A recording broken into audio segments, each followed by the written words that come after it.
So the question is, sometimes it's better to remain silent and be considered a fool. Like someone thinks you're an idiot, someone thinks you're stupid or something about you, and so you're quiet. It's better than to speak up and let them know that you really are stupid.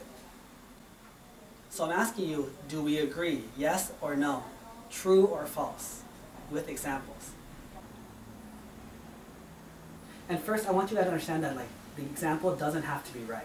You know what I mean? Like this is just a quote by Mark Twain. Like I'm not saying that this is the ultimate Buddha's teachings, but what I'm saying is, I want us to learn a way to contemplate, right? How do we take knowledge in the world and convert it to personal knowledge? So that it's not just a random quote like, have you ever thought about it? Is it really true or is it not true? When is it true? When is it not true? Right? Okay.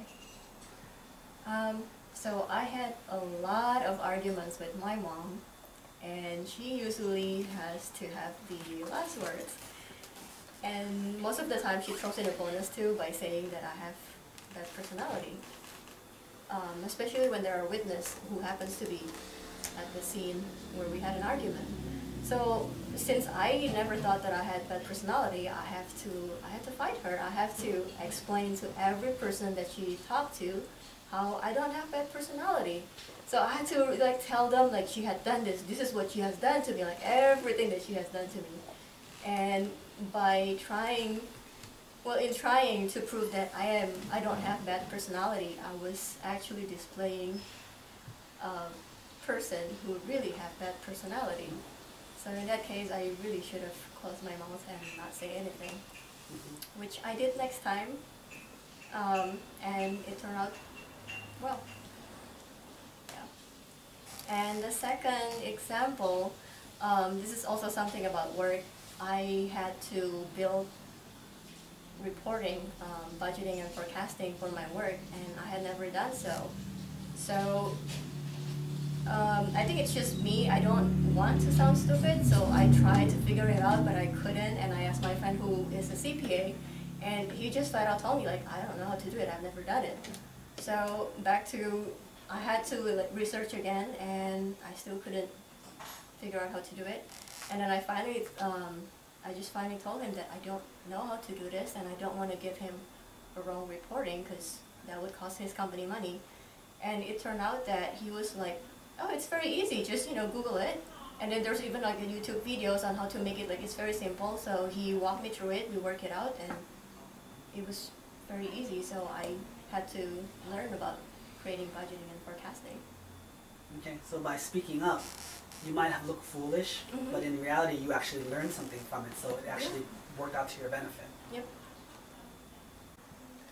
So one example is when I was in Indonesia, I have a Buddhist friend who his dad just passed away, and I went to his house, and then I saw him crying and crying, and then being a good friend according to me, I approached him and I start saying, saying to him hey, we're Buddhists, everything dies.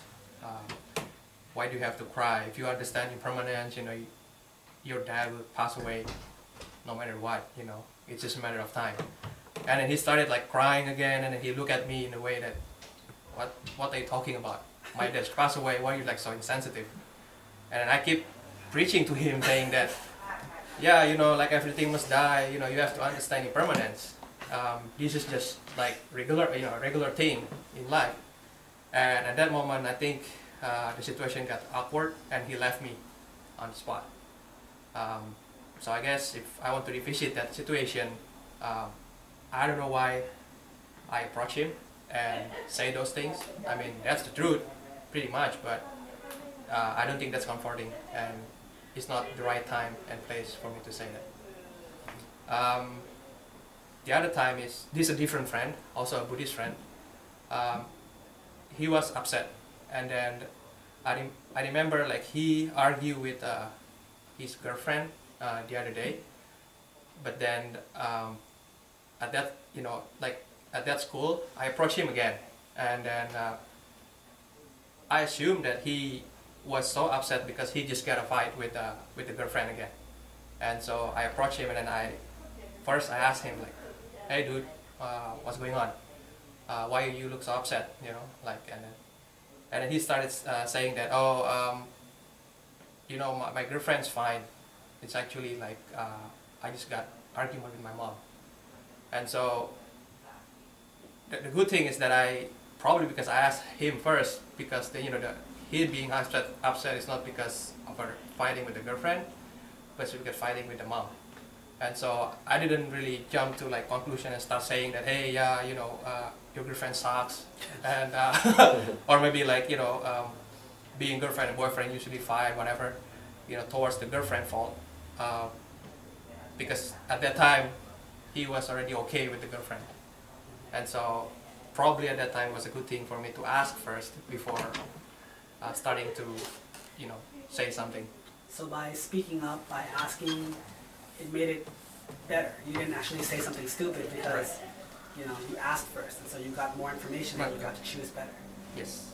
Just that in itself is a perfect example, right? Where Jay speaks Hindi, and so I want to show off my Hindi to him, of which I know like 4 words. And I'm very proud of my 4 words because I practiced them a lot, right? Like in India, everywhere I went, whenever someone said something good to me, I would say like, "Dhanyavad." It's like, thank you. And I was so proud of myself. And then the guy would always say, "Acha," which I didn't know what that meant, but it turned out being something that's good.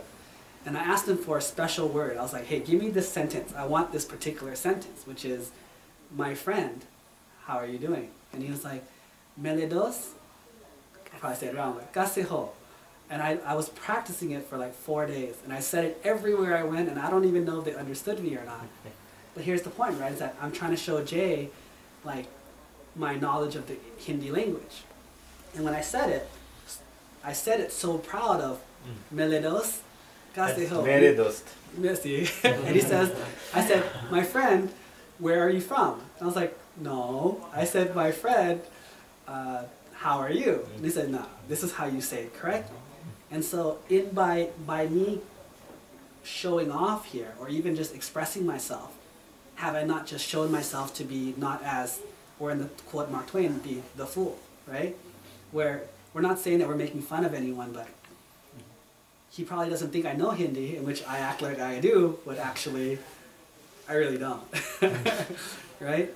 So do you see how, like, so in a time like this, would we consider it okay or not okay to express this? So that's the discussion here today, right? It's like, do we agree with the quote or not? So, am I considered a fool for telling Jay my 3 or 4 Hindi words? Or am I not? So let's go around the room. That's from the perspective of me or from the others who is hearing? Or from the people listening. Okay. So what would you think? And you don't have to be nice. Like, do you consider that to be a foolish thing to do, or I not? don't at all. I think it's nice you're trying to, you know, like reach into a culture and learn something. I think it's the tone that you say it. You're like, oh, I know all these words now, and this and this and this. But it's like, oh, I learned these words. It's kind of sweet that you're trying to express them and Okay. practicing them. So I have So 1 point. to me, it doesn't. 1 point for sweet. What do you think, Joe? Well, I mean, you know, it's all about context. You know, in the context, in this context, you are trying to do it in the best possible nature, and that's clear. So it doesn't make you a fool. It may cause, you know, a moment of laughter, or it may be a teaching moment, but you know, it's in this context, absolutely not. In this context, you're reaching out. You're trying to do something good and positive, and that intent is clear, even if your pronunciation is off, or, you know, Or awful. yeah, you know. But so, you know, so I think that in this context, it's not true. Okay, Joe, what do you think? I agree with them completely. You know, because it is all context, and it wasn't like one of those things where you're like, oh, I know everything about the language, you know. And it's like, I mean, even from like the beginning, like they spoke a different dialect, she spoke a different dialect. So I mean, there was that assumption, but I don't think it wasn't in like anything malicious. So I think it was just innocent. So I kind of agree. Okay, Nacha, what do you think? I agree. It's more of a learning experience, and he taught you and corrected you, and then so you can correctly pronounce how to say the words. Jared? What was the question? It's okay. Arya? Okay, because in this context, I don't think it really makes sense what Mark Twain said. Maybe that might sound valid in a different situation.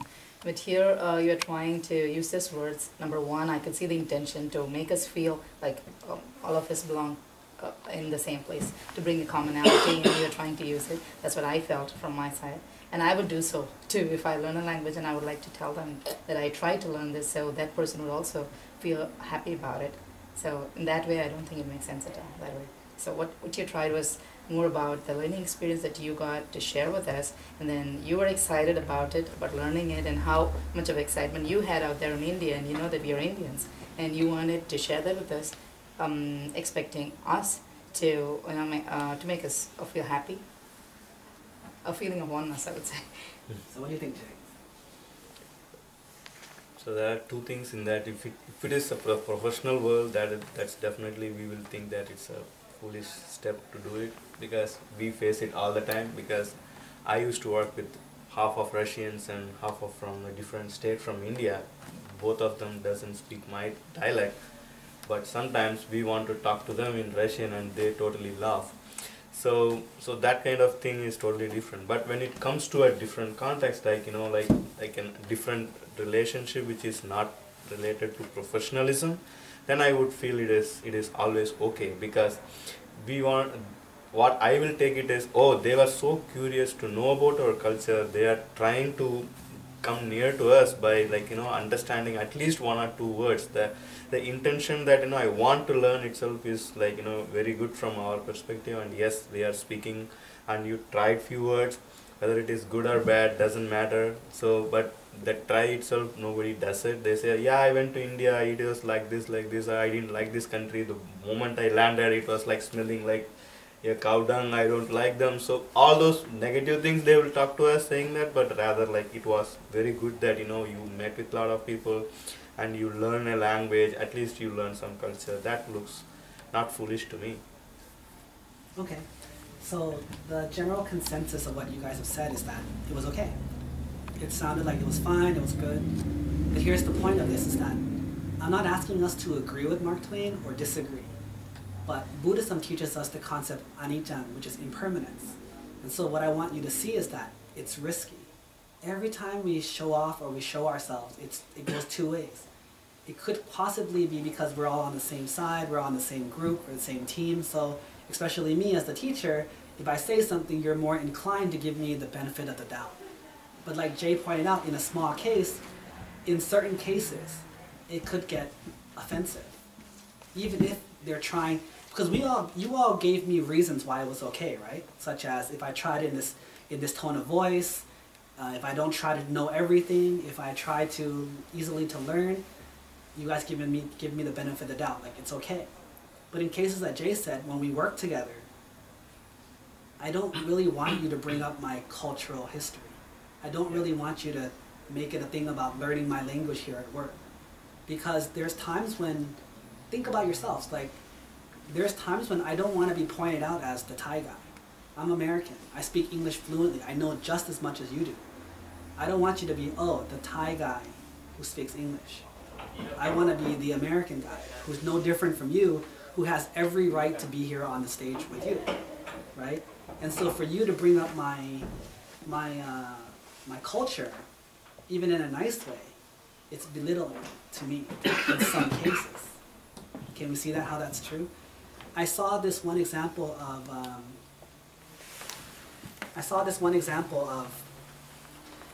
this TV show in which there was a woman who was running for president. And so they had the meeting for her inside her house, and they try to ask her like, oh, what a lovely home you have here. And she totally snapped the guy's head off. She says, would you ever say this to a male guy? Like, would you ever say this to a man who's running for president? First of all, would you even have the interview in his house? And would the first thing you say to him is, what a lovely home you've made here? Would you say that? No. You would ask him something else because you consider that a woman's job. And so even though the interviewer said it nicely, she took it offensively. So do you see how the point of it is that these things that we say, these things that we decide to talk about, it could be good, but it could be bad.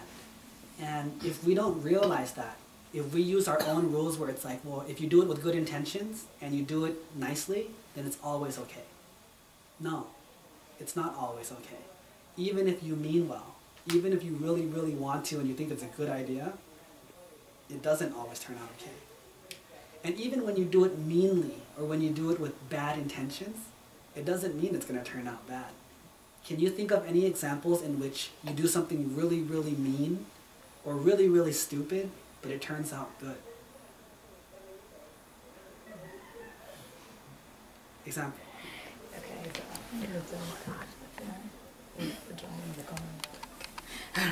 so we were traveling from one state to another, and he was driving the car, and it was totally off the speed limit, like how much? Totally really high, and then the policeman, he came and then he pulled us over, asked him to pull over, and then he like asked, minimum 50 miles over. yeah, and then That's a lot. that was really a lot, and I was totally shocked because I didn't know. First of all, I'm bad at lying, number one, and number two, I didn't know. I was totally shocked, and he was waiting for him to come, and then the first question he asked was, "I saw you driving so fast. Were you trying to cross the vehicle and then go, like you wanted to like overtake that vehicle and then move in the front? Is that why you were on overspeed?" He said yes. You know, it was totally stupid. He didn't even understand the question. He just shook his head and he said, "That's fine, so you can go."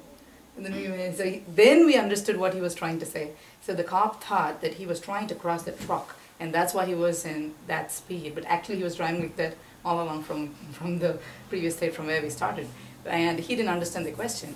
So he just shook his head, because he has the habit of doing this when he talks most of the time, to not hurt the person on the other side, to acknowledge he does that. And that really helped us that point. It sounded stupid what he did, but then we did not pay any fine, and we learned a lesson not to drive so fast from there. So.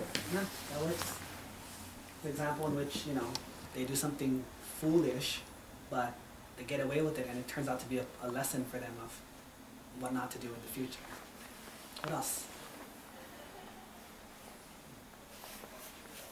Once Fran and I, we cut in line for a movie because we had actually waited before, and then we went back to get something to eat, and when we came back there was a long line.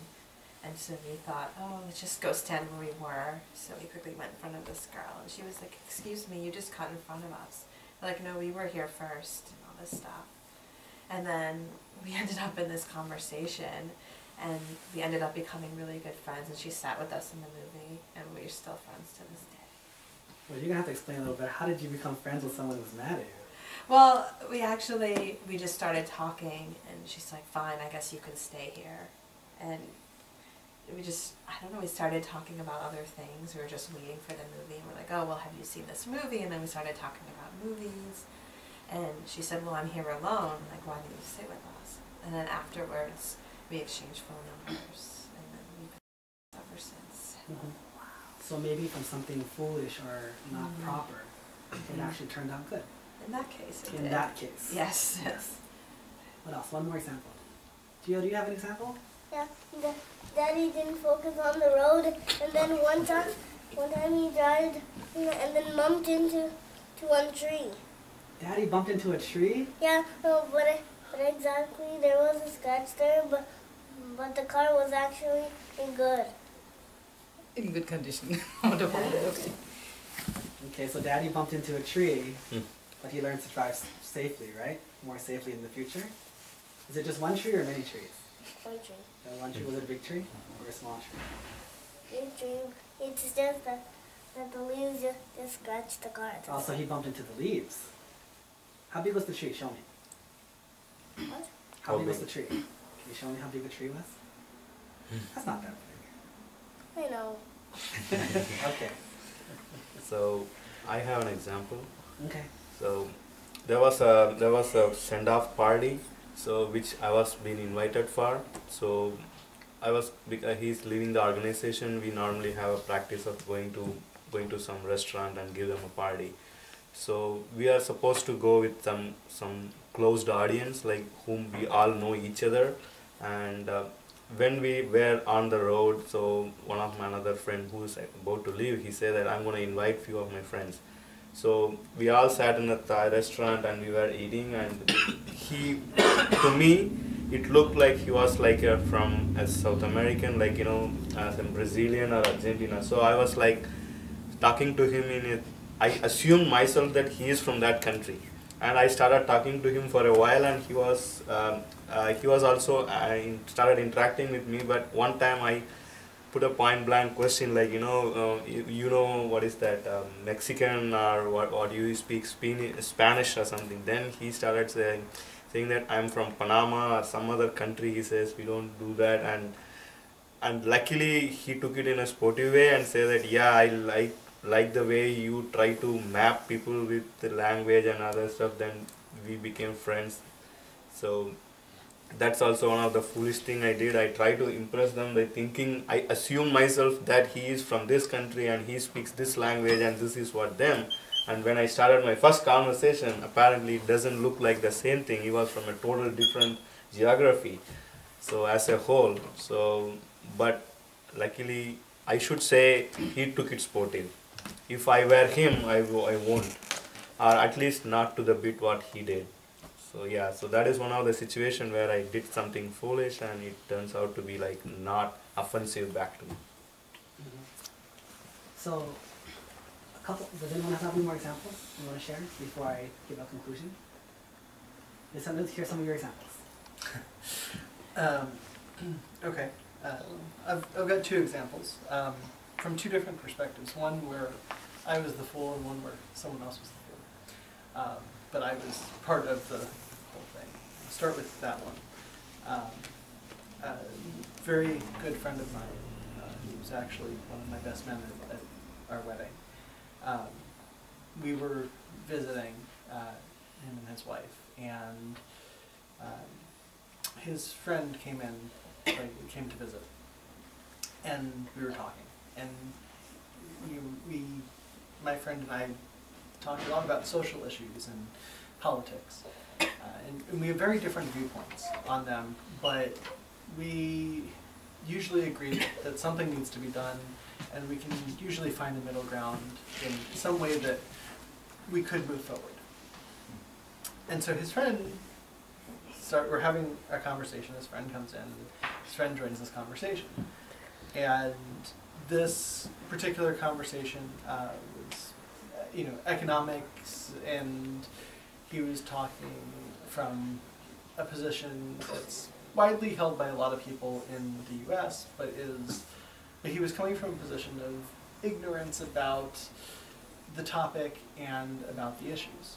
And because of that, he was making a lot of very declarative statements and saying a lot of things, and the two of us said, well, but don't you see this, this, and this? And he didn't understand.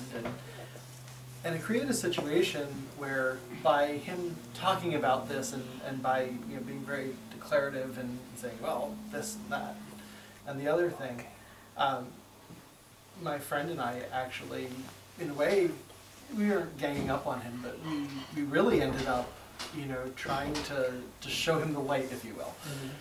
And it turned into a very bad experience for him, and to the point that he picked up his stuff and left, and just walked out of the house. He didn't say goodbye. He didn't even say goodbye. And we weren't attacking him or anything, but he was speaking on a topic that my friend and I know a lot about. I mean, he just got defensive. His argument held no weight, and he was just defensive about it. So I have a comment for you then. Because the way we practice here is we don't like to point other people's faults out, mm-hmm. right? So by listening to this story, is there in any way that we were wrong? Yeah. How so? I mean, and it kind of goes to, you know, Because why I've got the conclusion two that you came examples. to was that he was the fool in the story, right? But if I were to say that we were the fool, Mhm. not him, but we were the actual fool out of the story, how would you tell the story again so that we are the fool? By opening our mouths, we turned out to show off that we are the fool in this real story, not him. Well, I mean, instead of us analyzing the situation and understanding that, you know, at the time that he was just trying to participate, you know, we instead, we just kind of did what we're used to.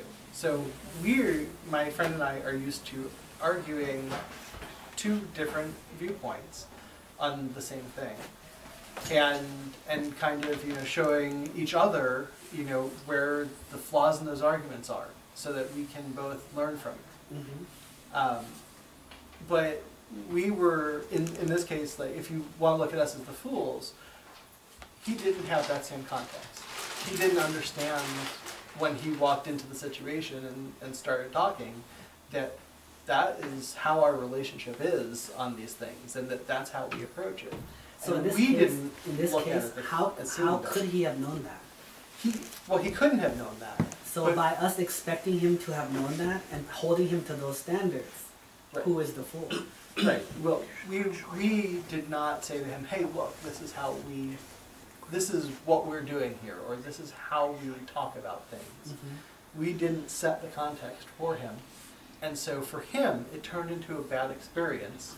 Whereas for us, you know, that same conversation would happen completely differently and would not have been, because so what I'm asking you is that we didn't show him that, and we didn't recognize that. So what I'm trying to get across to you is that in this story, when it was originally told, he was the only fool in the story. Because of the way he reacted here, he was the only fool. Therefore, technically, we didn't learn anything from this. All we learned was that he was an idiot, and that's it. He was a fool, and that's it. That's all we really learned from it. However, by learning that, all we have done is increased our own ego, which is the way we do things is right. The way that this turned out is not. And however, by doing that, we don't necessarily grow as a person, right? And so what we aim to do is, whenever we accuse or blame someone else of something, see that we are no different than them. And so in this case, can we see beyond a shadow of a doubt that in actuality, we were the culprits here? Because we have our own system, right? We have our own system in place. This guy came in for whatever reason, either meaning well, wanting to be our friend, wanting to talk, or maybe wanting to show off, whatever. But if we truly knew more, is it really our job to teach? Is it really our job to moderate this conversation? Because we might not. Not necessarily, right? And so in this case, well, look how it turned out. So did you end up gaining a new friend from this conversation? No. You ended up possibly ruining a relationship because of this conversation. So in hindsight, if you could redo it and not have it turn out so negatively, what should you have done? Well, in hindsight, when, you know, presented with a similar situation again in the future, I would probably take a moment to kind of, you know, to say, hey, to recognize, you know, what that situation was, and to say to the person, look, you know, just so you understand, the kind of conversation that we're having here is, you know, we poke holes in these things, and it's not, you know, it's not any kind of attack. And then what if he still acted the same way after you said that? Then what would you do? Possibly change the subject so that it wouldn't. Exactly. Or just listen to him talk. Yeah. Right? Yeah. It's one of those things where, like, let's say in this, and when I'm telling you this, I'm also using it in my own personal example. So as I'm trying to tell you that we were wrong, right? In us judging him as the fool, we were actually the fool. Now let's say that you were to continue to argue with me. Let's say that you were, I don't agree with you. I think you're wrong. He was the fool. I did nothing wrong. And no matter how much I try to explain to you that this is how we do things here, We don't blame other people. We learn from our mistakes. We learn about ourselves. And let's and take it. So what should I do? I'm sitting here telling him that he should have maybe moved on or just been quiet. But for me, if I were to keep going and, no, John, let's start over again, John. John, listen to me, John. This is how we do things here, John. Would I not be just as much a fool as you were with him? Whatever you did to him is what I'm doing to you in the case where it turned out wrong. So in this case, this is how we practice. As you judge me for judging him, are we not just judging each other? And so in each of these cases, what should we take from it? Other than that John was mean to that guy, and then Pranan was mean to John, and then now Arya is judging me, right? Like, what are we going to take from it other than that everyone's a jerk, except for me? But if we take it from here that like, okay, if you're trying to prove a point, you've changed the way you tried it. You tried it a different method. You tried a different method, and it still doesn't work. Should you not just take a step back and, okay, if you don't agree with me, that is your right to not agree with me. And there's no need for me to force my point upon you, right? And so in this case, it's okay. So in the future, like you said, what did we learn from this? Well, I don't know what you learned, but what I'm learning from what you should have learned or might have learned is that, hey, if you're trying to get your point across and they don't understand, it's okay to just stop. Because John was so kind to share an example in which he continued on, and it turned out not so good. In such, I'm sure that I've had plenty of examples in which I'm trying to teach someone the Buddha's Dhamma in various different ways, but they didn't like it very much, or they didn't learn very well from that. And so, should I keep pushing it, and should I keep forcing it because of what John said, which is, this is our style. This is how we do things here. We like to accuse ourselves of wrong things, and we like to learn from it. This is the way we work, so therefore, since you're sitting here in this temple with us, you have to do it the same way. But, hey, like, doesn't always work. Like, if you ask Joel or other people, same thing. Sometimes there's certain things he can take. Like, hey, Joel, you're wrong. Yeah, you're right, I am wrong, man. Oh, man, I'm totally wrong. And other times, Joel, you're wrong. I don't think so. Nope, I'm not wrong. I don't care what you say. Like, I'm not wrong. And there's just times when it's really like that. And those are times when we, as the person who's the teacher, the accuser, or even the person who's explaining, we have to step back and say, hey, okay, I can't just approach Joel the same way with every problem, every question, thinking that he will give me complete obedience, because that's also not how it's supposed to work, right? So good example, in the sense that we can learn from it, right? Yeah. So do you have an example for us today? I do, but I think it was more along the lines of the way he was thinking. It's okay, I'm gonna try it anyways. Like, well, even if it was the way that he was thinking, I want you to flip it and make it the way that we ended up talking about it. So when John and I were planning to move to San Francisco from Chicago, that's where I'm from, we had to tell our parents, and we knew that they weren't going to be happy about it. So we sat them down and we told them, and my mom was so upset, and she was making all these judgments and saying, how could you move there? There's no culture in San Francisco, there's nothing for you there. And just kind of making all these things and saying all these things that weren't true, just because, you know, so she can get what she wants. So we decide, okay, we're not going to move there anymore, you're right. You know, none of those things are there for us. So she was kind of saying foolish things to us to make us want to stay.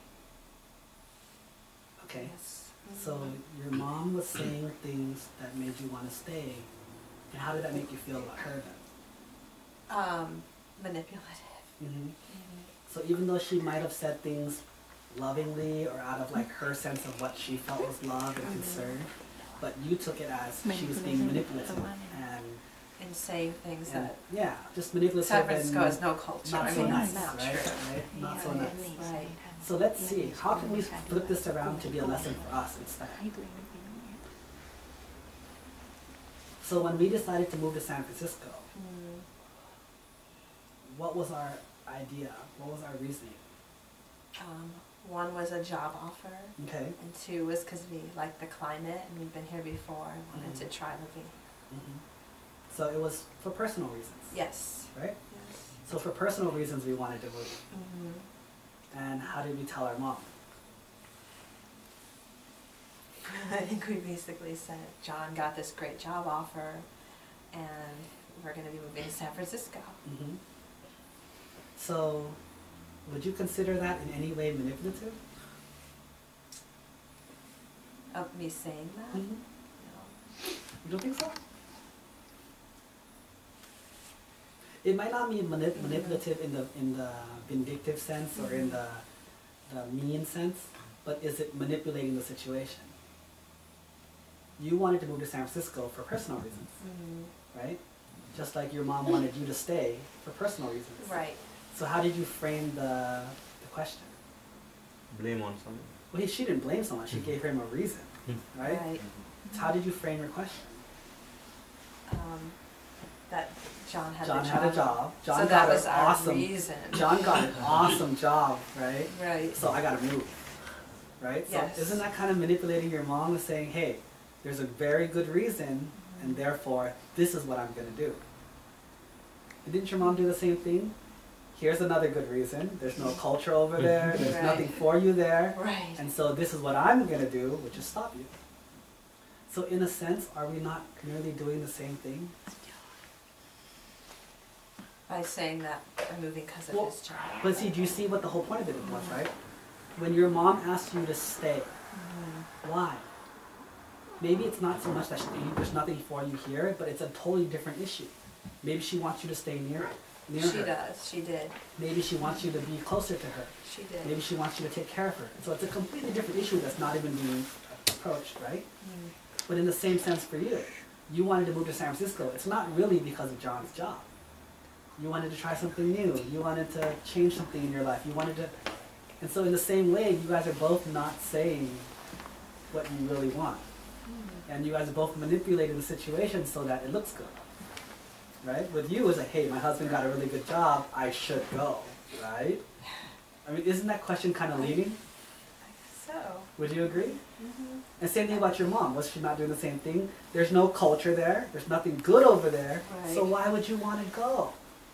So haven't you guys both done the exact same thing, which is frame it in a way that the other person couldn't deny it? You presented only one side of the evidence, and you made a conclusion. She presented one side of the evidence, and then she made a conclusion.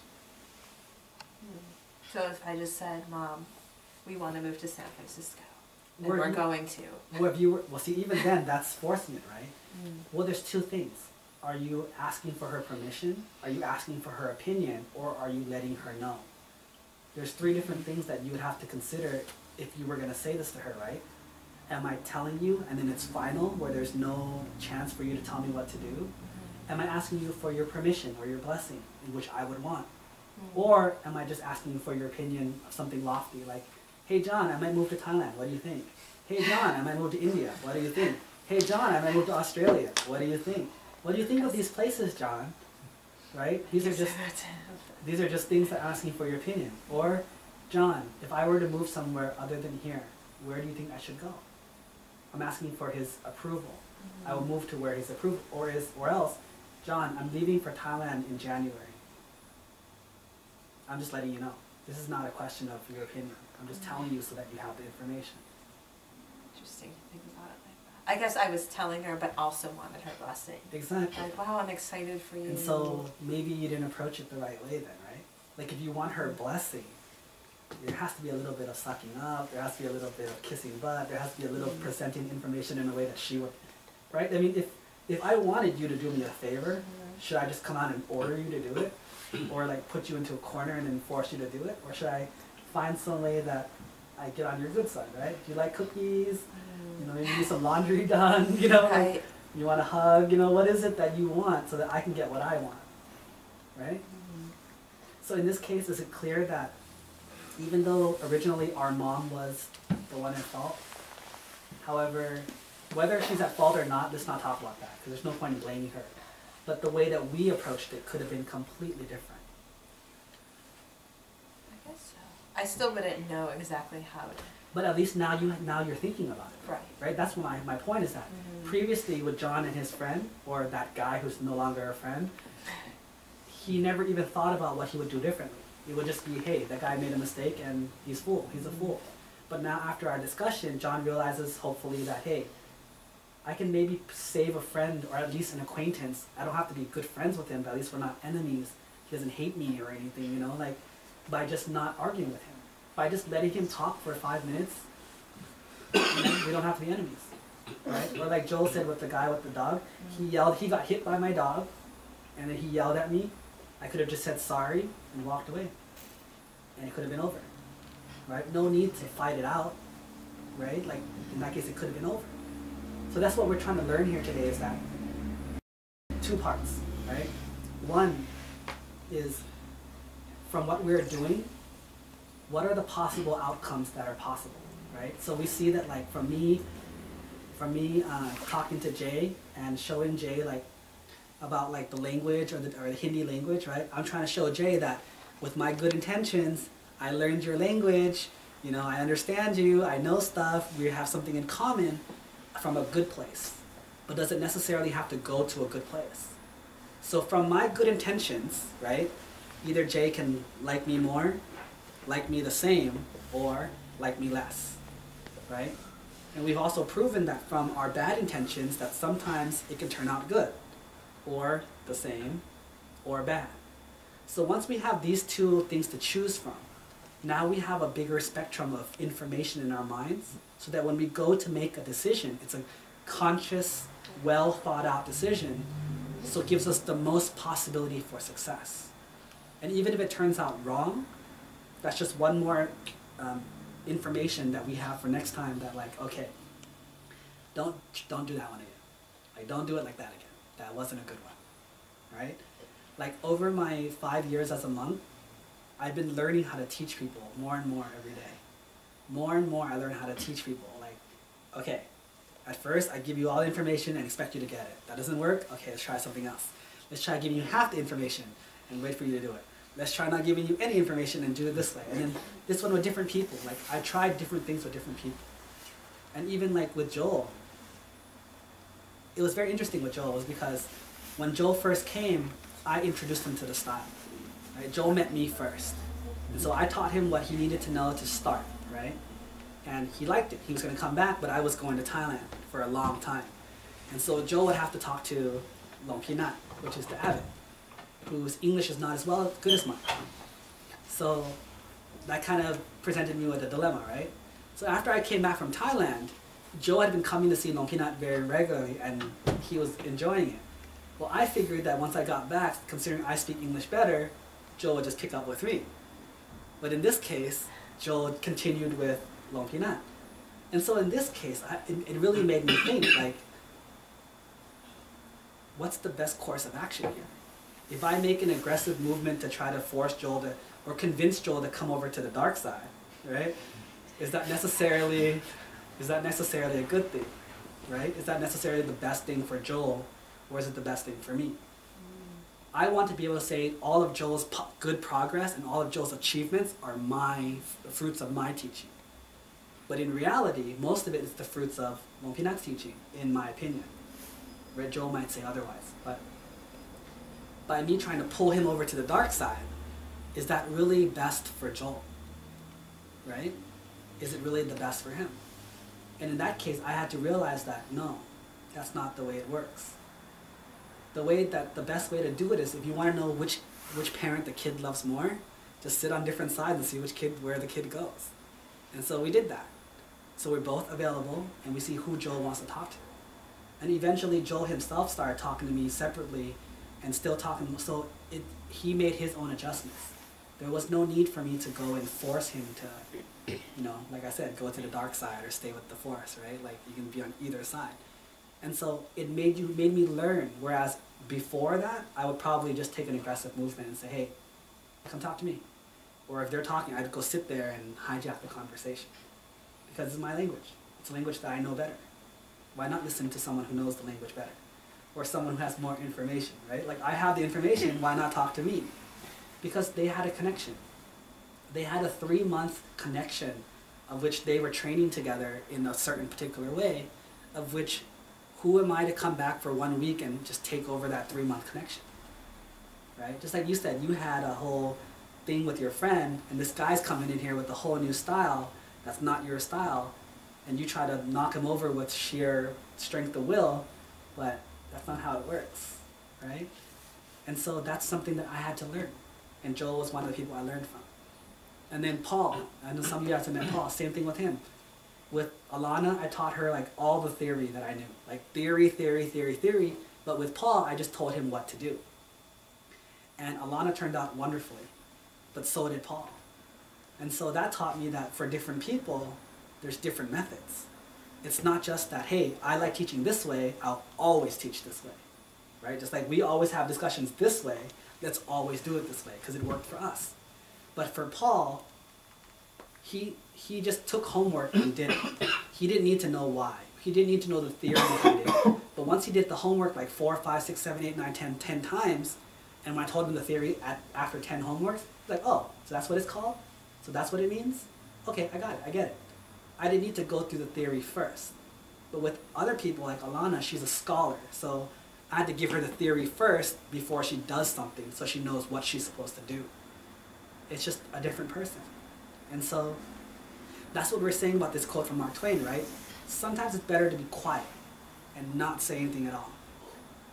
But sometimes you have to say something. Now the question is, how do you say it? When do you choose your silence? When do you choose your words? And how do you choose your words? That is the mark of an intelligent man, intelligent person, is someone who knows how to choose what and when and how to say something. Not just because someone's challenging us do we get angry.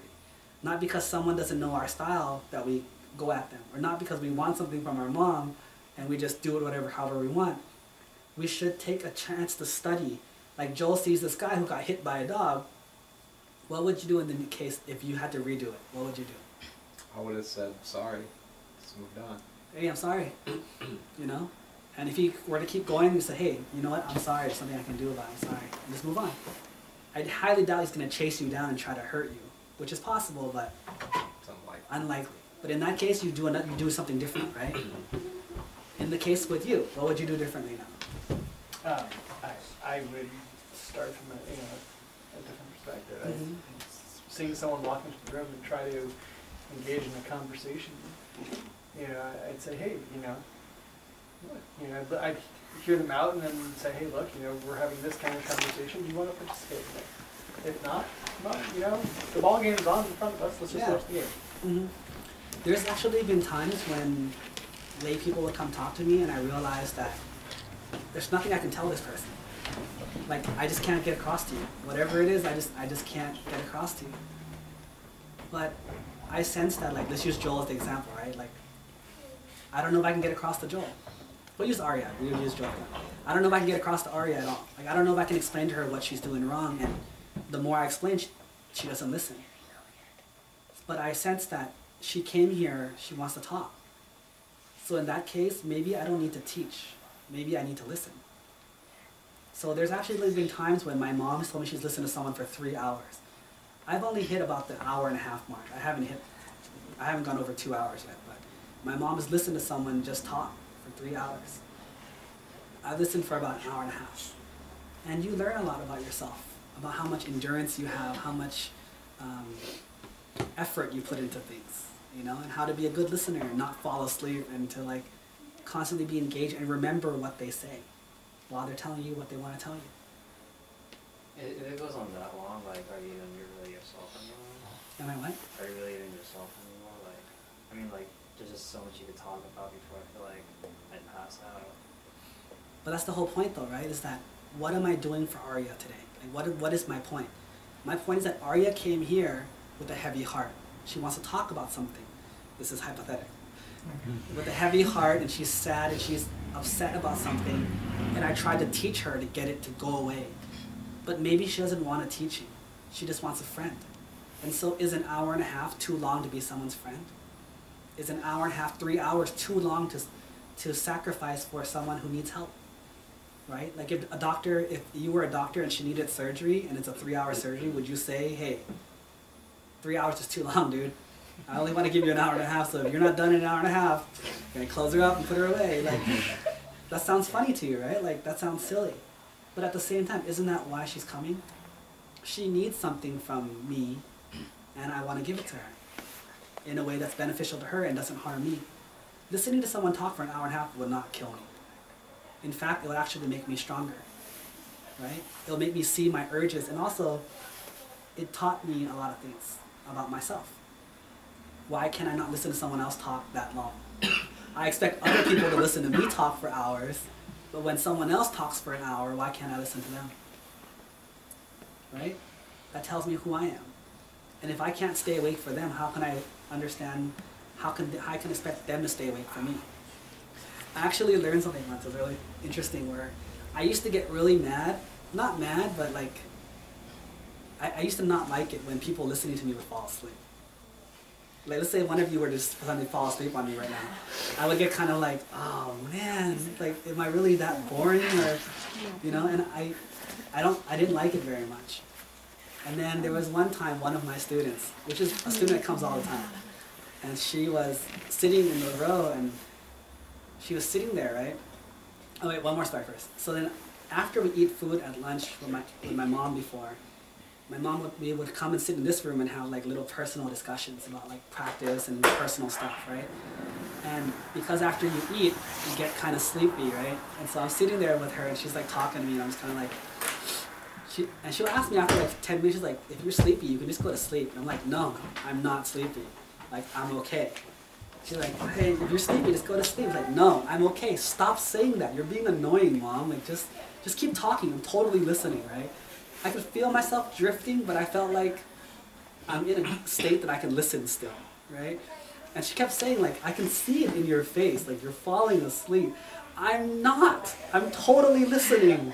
Otherwise, how would I answer you that you said I'm falling asleep, but I'm talking to you, aren't I? And I didn't get it. Until one day, I was giving a talk, and one of the 4 girls sitting in the front row, one of them started falling asleep. And this is how she looked to me. She was kind of like just her eyes and her head, and she was like nodding to what I was saying, but like you could see like her eyes, like she was gone. And so I said, hey, you can go to sleep if you want. She's like, no, I'm totally listening. And her eyes opened for like 3 seconds, and she was like, I'm totally listening. And that's when I realized, was like, is that what I look like? Like when I'm talking to my mom or listening to my mom, she says I'm falling asleep, is that what I look like? It is very obvious. Because I remember when I was sitting there, I was like, my eyes were hard, and I was trying to keep my eyes open. I was trying to look with one eye and let one eye rest so I could sleep with one eye but not the other. You know what I mean? Like I had all these tricks that I thought I was so tricky that no one would know. But if she can show me this obviously, I highly doubt I'm any more better than her. And so that's when I realized, hey, it's okay, you know? Like I asked myself, like when my mom was talking to me, did I want to listen? I did. To be there next to her, I wanted to listen to her, I wanted just to be there. Even if I fell asleep, I'd like to fall asleep somewhere near my mom, you know? Like I was happy to do that. And so if that's a certain desire that people have, can I not allow Arya to fall asleep in front of me? You know, obviously she'd rather sleep right here than go home and sleep. That's why she came here, right? Like she wants to be in this area, so hey, if she wants to fall asleep, hey, it's okay, right? It's just one of those things that you learn.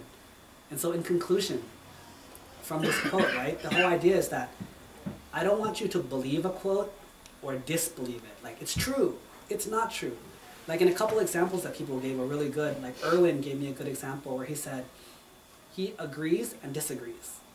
So he agrees because when he were teaching the Dhamma, the Buddha's teachings, it's good to be wrong. Like today, Joel, wrong. John, wrong. We were wrong. But I was wrong. In my Hindi, right? Like I consider that was wrong. But in our practice, we like that. Right? You learn something, I learned something. And so, hey, the more wrong we are, the better it is.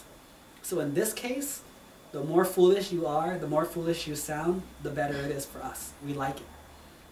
However, he says there's a case where he doesn't agree, where he does agree with the quote, in which someone, we'll use Jason's example. Jason said, he had an uncle who hated him and considered Jason like an idiot. And so one day the uncle said something really stupid in Jason's opinion, and Jason let him have it. So Jason's like, no, this is not, this is, you're dumb, you're an idiot, you're stupid, and they start arguing with all these things, they started fighting. And so in the end, the uncle just concluded, just like I thought, you're an idiot, and I don't want to talk to you anymore. And Jason's like, well, you're an idiot, you know? And in the end, what does that mean? So him and his uncle don't talk anymore. And so what did he accomplish?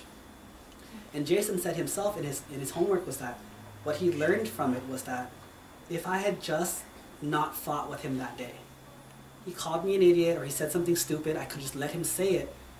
I could still have an uncle that I could see every once in a while and not have that awkward feeling of like, is he going? Or if I go, he's not gonna go. Like, there doesn't have to be an issue, right? I could be the bigger person, the smarter one, the person who learned just by not talking. So in this case, not talking and letting them think I'm a fool is better than actually showing them that I'm exactly the fool they thought I was, right? So how do you keep your like emotions from coming into it and like overcoming like yourself and then like saying stuff you don't mean? Well, there's two parts to it, right? How do you not say things you don't mean? Well, first of all, you don't, because you always say things you mean. You couldn't even imagine something that you don't mean. You know, like when you say to your mom, I hate you, you really do. Maybe not completely hate in every situation, but in that one possible moment, you don't like your mom very much, or your dad very much, or your boss very much, or your kid very much. Like you really don't, which is okay. Like that's just how it works. So how do you do it? Well, when something happens, what you do is you try to play it out in your mind first, right? Like with what John said. So we have a technique, and let's say that Jared's getting belligerent with me today, right? Because he always gets very belligerent. Right, Jared? No. No. Let's assume. And so I'm angry at Jared, and I want to like yell at him and get aggressive with him so he calms down, because Jared always gets super excited. If you know Jared, he's a very excited guy. And so I want to get him to calm down and to like listen, right? I'm getting emotional now, like my anger is getting in there and I'm thinking about it. But here's the thing, I've done this before with Joel, and we've had like a 3-hour argument, which is not true, but let's just say, I've done it with Joel before, I've done it with Jay, I've done it with Arya, and it always turned out bad, right? And now I listened to John's example, of which he had a problem with this guy, and it turned out bad too. So even though I'm angry at Jared and I really want to yell at him right now, but I look at, hey, I failed with Jay, I failed with Arya, I failed with Joel, John failed with his friend. That's 4 examples of failures from this particular behavior. What are my chances of yelling at Jared and it turning out good? Not very good. It's possible, but not very good. So should I do it? No. Well, what could happen? Well, one, if I yell at Jared, you know, Jay, Arya, you, Joel, could all think, this monk is not really a good teacher. Like, he's not really worthy of being my teacher if he can't even control his emotions. Like, Jared just said one thing, and he's gonna blow up that hard? Seriously? Is this someone I'd really want to follow? Is this someone I really want to respect? And what would I lose? I'd lose the respect of everyone in this room. I'd lose Jared for one, but I'd lose everyone else also. Is it worth it? You know? Like the other day, I got in an argument with my mom. I was like, Mom, this is not the right way to do things. This is not the right way to do things. And she's like, okay, fine. Let's say I do it your way then. I was like, okay. She's like, well, let's solve the problem. And I thought about it. No, it won't solve the problem. And she's like, well, then what do you want to do? And I had no answer. And I realized I'm such an idiot. I just proposed to her a solution that was only like 1% of the solution. There was so much more I didn't even think through yet, but I'm already arguing that my way is better. It was like I won the argument of who goes through the door first, but not about what we do once we enter the house. And so it's like, I win, I go through the door first. But what do you do in the house? Haven't thought that far yet. And so who's the idiot again? Me. And so these things are what's going to teach me in the future, like, don't do that. Don't do it like that. It's not going to work out very well for you. Like, don't do it like that. Because of my own personal experiences that I don't forget. His experiences, her experiences, Joel's experiences, your experiences, that by hearing your examples, it gives me more information from movies, from sitcoms, from friends, from enemies, and from your own situations. You learn. Because aren't we all the same? We're silly, foolish creatures that do stupid things that hurt us and hurt other people. So when I see them do it, I reflect upon when I do it, and that helps me to not do it in the future. Does that make sense? Because why else wouldn't you do things that hurt you? Like when you see people die from being overweight, people die from like smoking too many cigarettes, like when do they stop? They stop when they actually see someone die from it.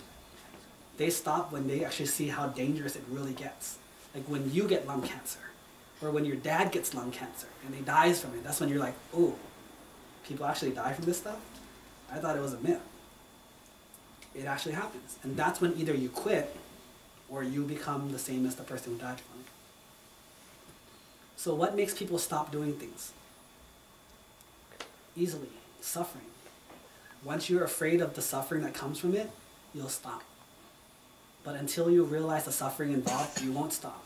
So here's the problem. I always say, hey, hit rock bottom, you'll quit. Hit rock bottom, you'll quit. I think that's for fools. If you have to wait for rock bottom, it's too late. So I have to wait till I gain 500 pounds and I'm dying from obesity for me to start eating properly. Or I have to be like at the door of lung cancer and then I stop smoking. Or I have to have like, you know, whatever, an STD before I stop sleeping around. Like, when do I stop? Well, the smart people will learn from other people's mistakes and your own little mistakes and stop. But the foolish people will keep doing it until the mistakes are too big to fix. Right? And that's why we keep getting reborn in this world, is because we're so silly. We're so foolish. So what we try to do through our practice is, let's stop being so foolish. Let's stop being so silly. And so when we have problems with our mom, with a person talking to us like incoherently, a belligerent guy getting angry at us, whatever problems we have with different people, we take a step back and we replay all the past memory that we have about this issue and learn what we could have done better and then apply it to this situation. And then when this one fails or succeeds, we consider that one more scientific test, theory. And we put that in the box with the other evidence, right? So, any more questions?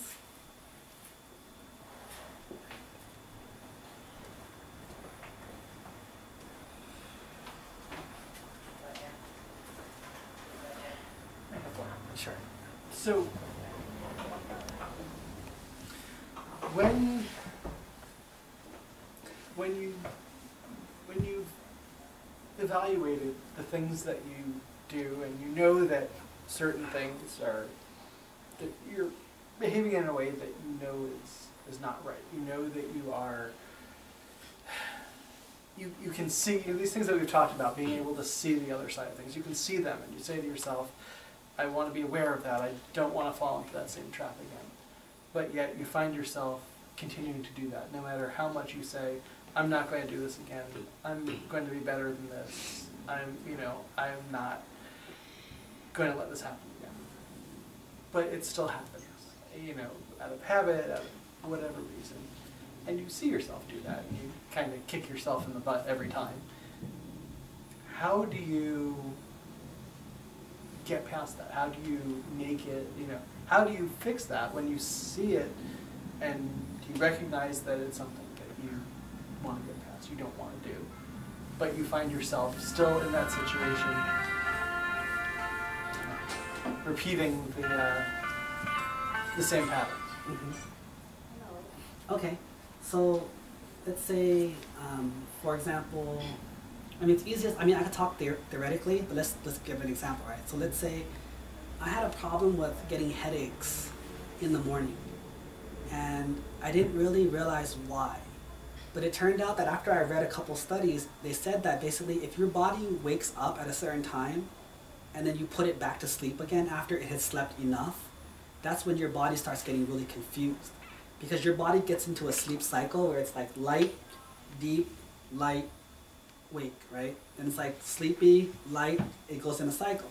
But once it already comes to the awake stage, your body's had enough. But when you try to put it back to sleep, it's forcing the body to go back into the deep cycle again.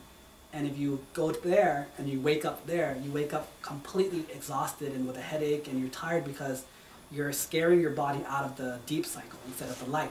So if you stay in the light, it's fine. But if you wake from the deep, it just doesn't work. Now, I was having these headaches, and I finally had realized where it came from. But it was still hard to stop, because it was part of me that, like, I have a schedule now where I eat, I go on my alms rounds, come back, take an hour nap. And it always ended with a headache before lunch. I have this huge headache for lunch. And so what did I have to do? Well,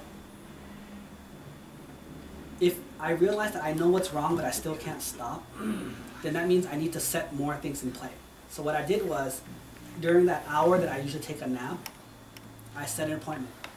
Have Joel come talk to me during that hour. So I have something to do in that hour where I'll sleep, because if it comes later, then I won't need to sleep anyway. Or, you know, I start changing the schedule. Like, that's when I'll wash my sheets. So I'll wash my sheets during that hour, so I can't sleep during that hour. Or I'll walk around, or I'll do something to counteract that thing that I always do. And because I always slept as a habit, it became a habit. But once I stopped doing it so often, it was no longer a habit. Now it just became something that, like, I didn't do anymore. And so it was hard, but you were able to get through it. So there's two things. One, you have to change. Let's say, for example, one of the easiest ones I've heard, and I always give recommendation for, is when you break up with a girlfriend. Or even when you quit smoking, or whatever you do, right? Like, there's something that you're addicted to or you love and you can't stop. Well, how do you do it? Well, first of all, what I tell you is that get rid of all the things that make you think of her or him or it, such as the gifts they give you, the sheets that you have on your bed, the pictures, the Facebook, and get rid of all of it so that it doesn't remind you of them as much. Then find out what it was about that person that made you like them. Was it because you were lonely and they were a companion? In that case, find another companion.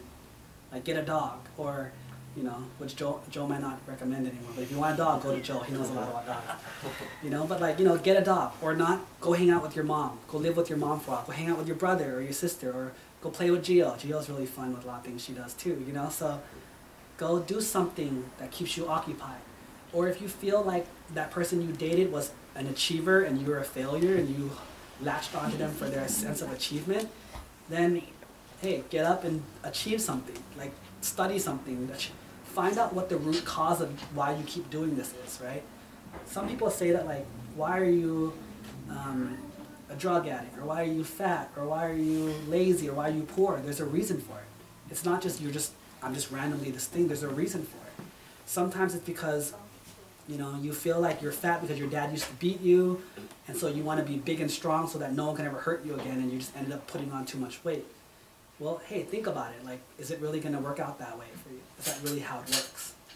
Like, do you just get fat and no one's going to hurt you anymore? Is that how it works? Not necessarily. You need to find out the cause of what's making you this way, while also putting plans in place to counteract this. Does that make sense? It's a two-step process. You got to get rid of the present stimulus, but you also have to get rid of the cause of it also.